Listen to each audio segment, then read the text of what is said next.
fenomena yang belakangan ini menjadi pemberitaan dan perbincangan yang hangat di daerah kita, yaitu mengenai bantuan sosial BST kepada masyarakat yang terdampak COVID-19. Saudara Bupati serta pimpinan rapat yang saya muliakan, beberapa waktu terakhir bantuan sosial di daerah kita kerap kali menjadi sorotan publik. Implementasi penyaluran bansos yang tidak tepat sasaran membuat persepsi publik berubah dari positif menjadi negatif. Terkait data penerima BST, memang betul soal data tersebut masih menggunakan data lama, yaitu data Terpadu Kesejahteraan Sosial DTKS 2015.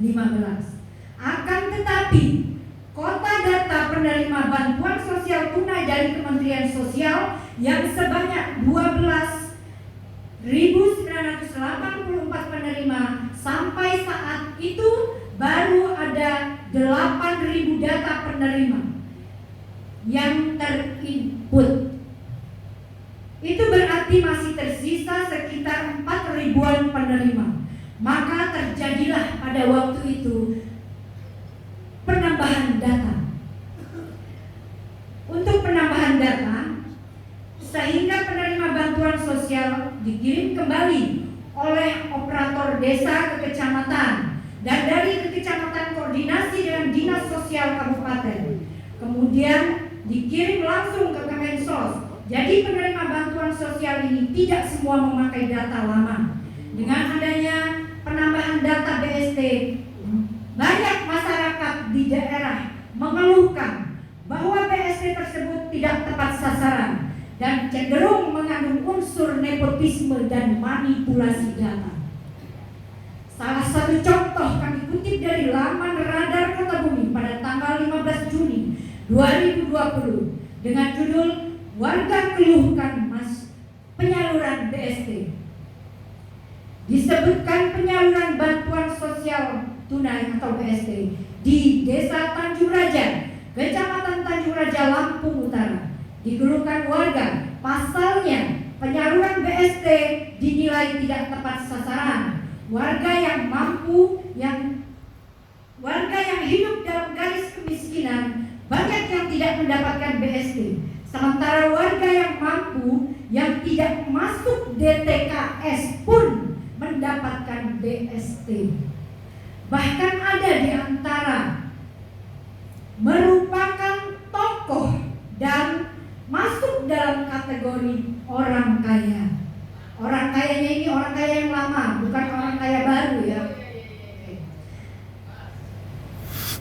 Justru beliau mendapatkan BST tersebut. Selain daripada itu, kami menemukan di Desa Sinarjaya, Kecamatan Tanjung Raja hanya mendapatkan 1 orang BST penerima. Di Desa Gunung Katon hanya 3 orang, di Desa Kemala Raja hanya 5 orang, dan masih banyak desa-desa yang lain yang hanya mendapatkan sedikit penerima BST.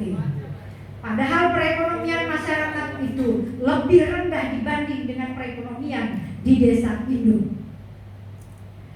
Menurut keterangan dari beberapa kepala desa tersebut, pada waktu penambahan data tidak ada pemberitahuan. Maaf, apakah Pak Kadis Dinas Sosialnya hadir? Tidak ada ya? Perwakilan?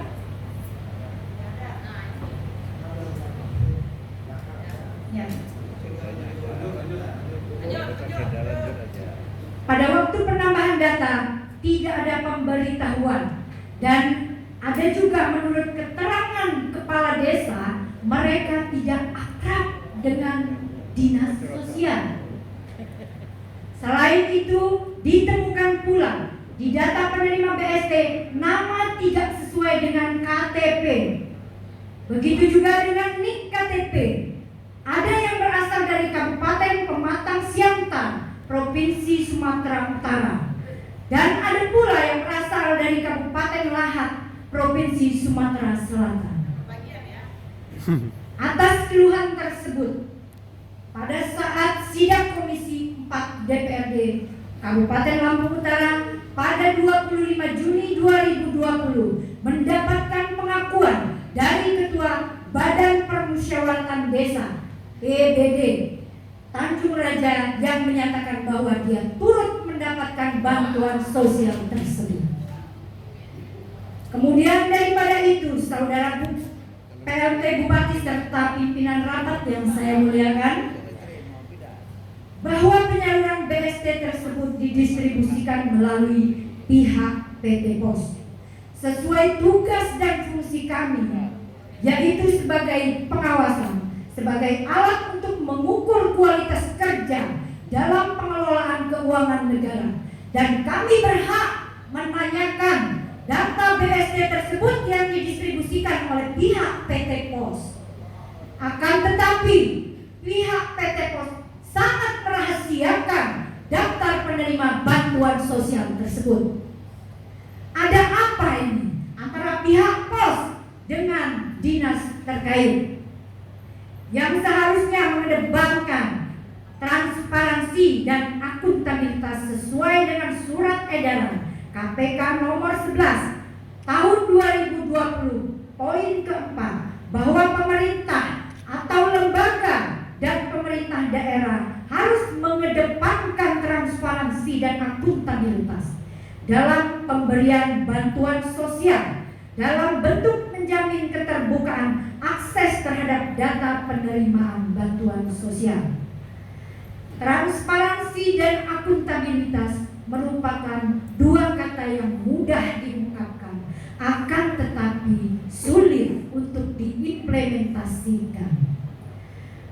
Pembagian bantuan sosial saat ini sepertinya begitu rumit, seperti tidak punya pengalaman dalam pengelolaan dan penyalurannya.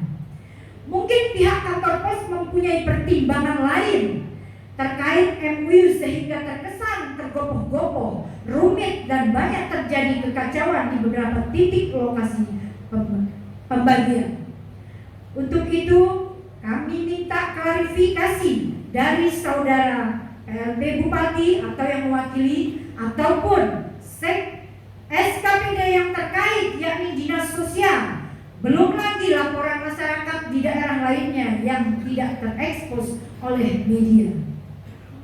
Kami dari fraksi PAN sangat menyayangkan apabila dugaan manipulasi data dan tidak tepat sasaran penerima bantuan sosial ini benar adanya. Kami dengan tegas menuntut saudara PLT Bupati dan SKPD terkait bertanggung jawab atas keluhan masyarakat. Kami menuntut transparansi data. Saudara PLT Bupati serta pimpinan rapat yang saya muliakan, selama beberapa bulan terakhir kita belum juga terlepas dari wabah COVID-19. Atas ini fraksi PAN sangat prihatin. Fraksi PAN mengajak kita semua untuk mendoakan para korban dari keganasan COVID-19 ini agar diterima oleh Allah Subhanahu wa Ta'ala. Amin.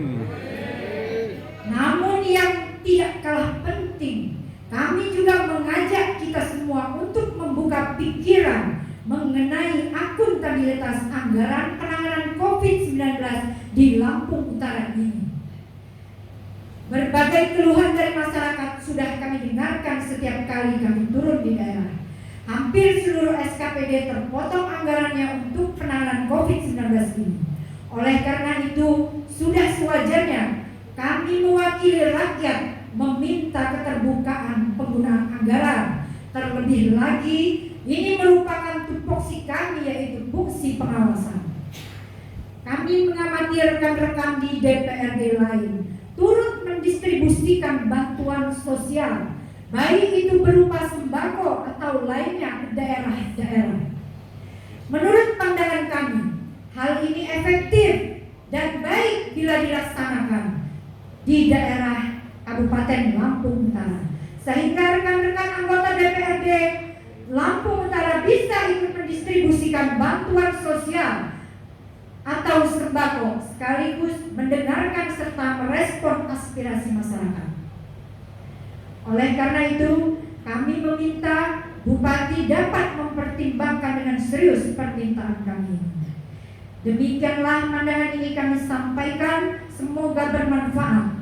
Atas segala perhatiannya kami ucapkan terima kasih. Lebih dan kurang kami mohon maaf. Kepada Allah kami mohon ampun. Akhirul taufiq wal hidayah. Wassalamualaikum warahmatullahi wabarakatuh.